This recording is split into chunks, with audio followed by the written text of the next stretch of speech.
যারা আয়ুষ্মান ভারতের কার্ড পাবেন না তাদের জন্য মুখ্যমন্ত্রী স্বাস্থ্য বীমা যোজনায় ৫ লক্ষ টাকার চিকিৎসা ফ্রি দেব এবং সেই চিকিৎসার কার্ড আগের সরকারের মতো শুধু বাংলায় নয় গোটা ভারতে যাতে সেই ৫ লক্ষ টাকার বেনিফিট পান সেই ব্যবস্থাও আপনাদের সরকার করবে। পিএম কিষাণ সম্মান নিধি ৬,০০০ টাকা দিল্লির সাথে আরো ৩,০০০ টাকা যুক্ত হবে। কৃষক বন্ধু ভেরিফিকেশন ৩০ জুলাই কমপ্লিট হলে আপনারাও কৃষক বন্ধুতে টাকা পাবেন। ধান যারা বিক্রি করবেন অতিরিক্ত ২০০ টাকা কুইন্টালে আমরা দেব।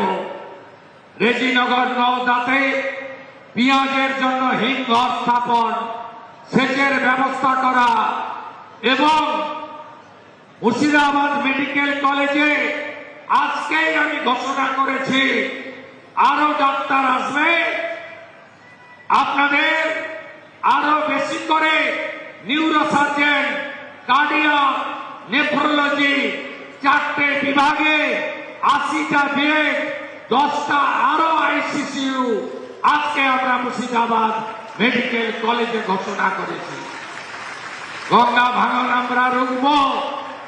৩৬০০ কোটি টাকার প্রপোজাল মালদা মুর্শিদাবাদে আমরা ভারত সরকারকে দিয়েছি, যার মধ্যে মুর্শিদাবাদে ২৫০০ কোটি টাকা পাবেন।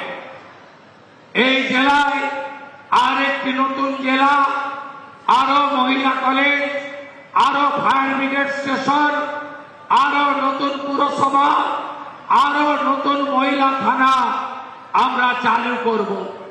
নারী সুরক্ষা আমাদের অগ্রাধিকার।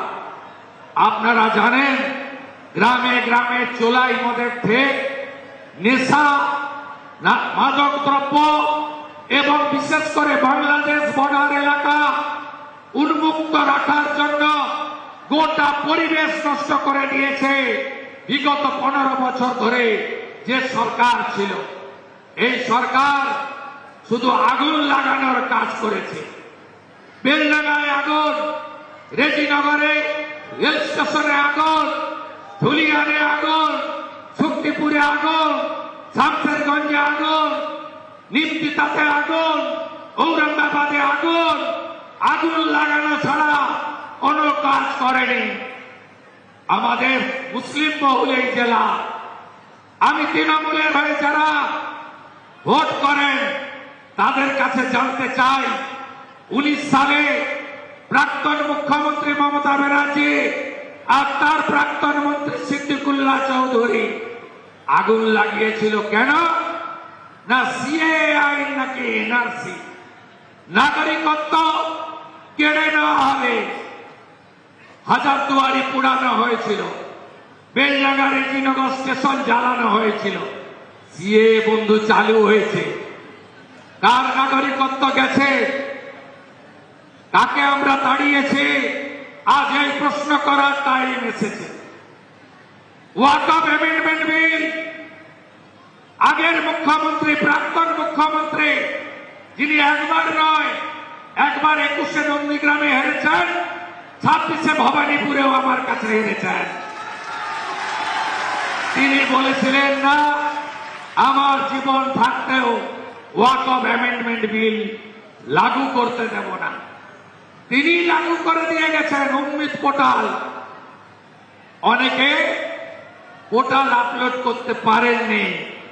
আপনাদের ওয়াকফ প্রপার্টি অনেক জায়গায় মমতা ব্যানার্জির জন্য আজকে খাস হয়ে গেছে। আগুন লাগিয়েছিলেন সেদিনও আগুন লাগিয়েছিলেন। জঙ্গিপুরে আপনার প্রচারকরা এসে উস্কে দিয়ে গেছিল। হরগোবিন্দ দাস, চন্দন দাস, বেদবনা, জাফরাবাদের 10টা গ্রাম। আজকে চারিদিকে অশান্তি, গরিব মানুষের ক্ষতি হয়েছে। আজকে এই জেলার উন্নয়নের কথা আপনি বলেননি।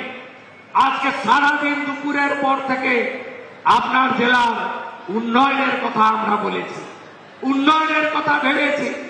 দল না দেখে, ধর্ম না দেখে, সম্প্রদায় না দেখে, আরো শিক্ষা, আরো স্বাস্থ্য, আরো হাতে কাজ, আরো আবাস, আরো পরিশুদ্ধ জল, কৃষকের ফসলের দাম, প্রাণী সম্পদকে আরো এগিয়ে নিয়ে যাওয়া, এমএসএমই, হর্টিকালচারে আরো কাজ, আরো 125 দিনের কাজকে জনপ্রিয় করা, আরো নিকাশি খাল খনন, আরো ভাঙন প্রতিরোধে ব্যবস্থা নেওয়া, আরো ঐতিহ্য হেরিটেজকে, মুর্শিদাবাদের ঐতিহ্যকে বাঁচিয়ে রাখা, আরো ইউনিভার্সিটি, রঘুনাথগঞ্জ, রেজিনগর শিল্প তালুকে আরো শিল্প আনা, থানাগুলোতে আরো পুলিশ কর্মচারী, স্বাস্থ্য কেন্দ্রে আরো ডাক্তার নার্স, স্কুলগুলোতে কলেজগুলোতে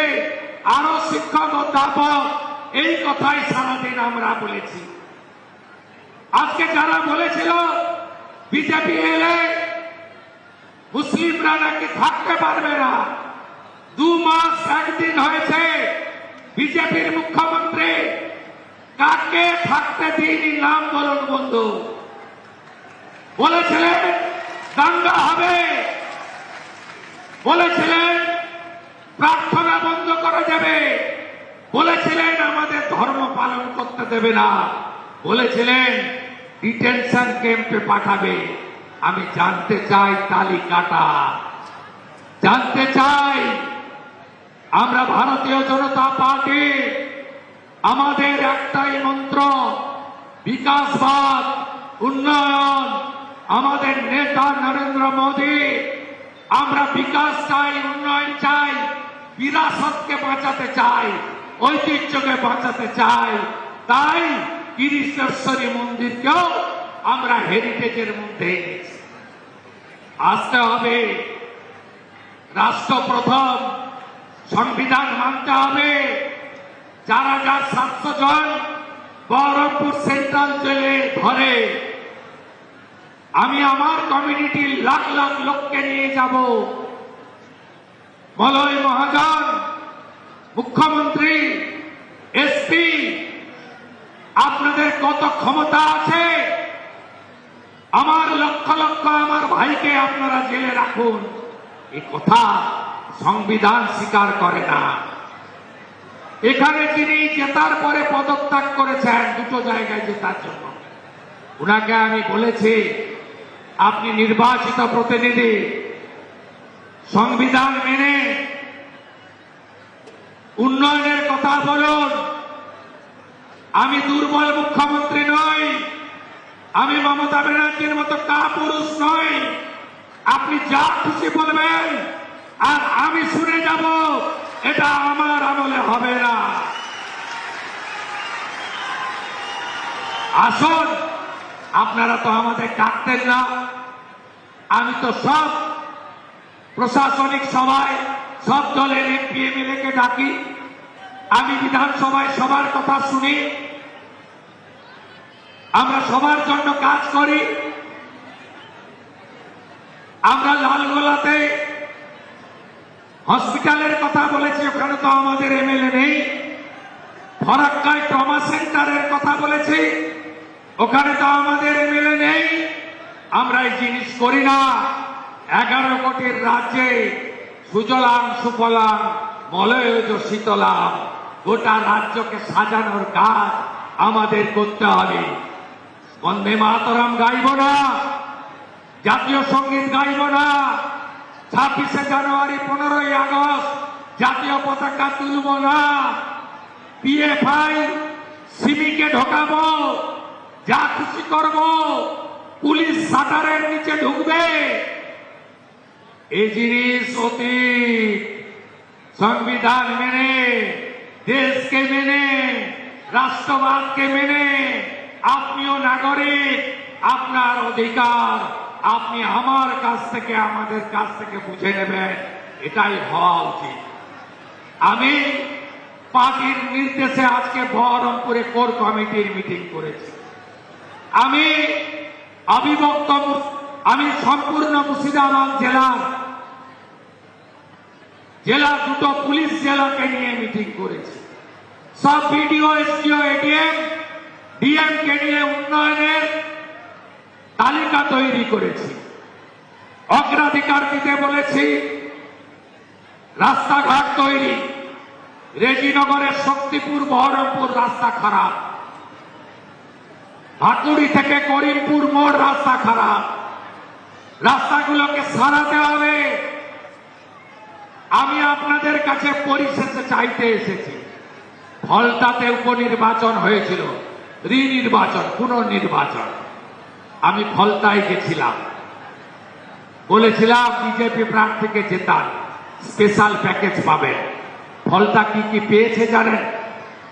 স্পেশাল অর্থনৈতিক অঞ্চল হয়েছে, মহিলা কলেজ পেয়েছে, 100 বেডের হসপিটাল আপগ্রেডেশন হবে, ফলতাতে ফায়ার ব্রিগেড স্টেশন করা হয়েছে, ফলতাতে বিশেষ উন্নয়ন প্যাকেজ দেওয়া হচ্ছে।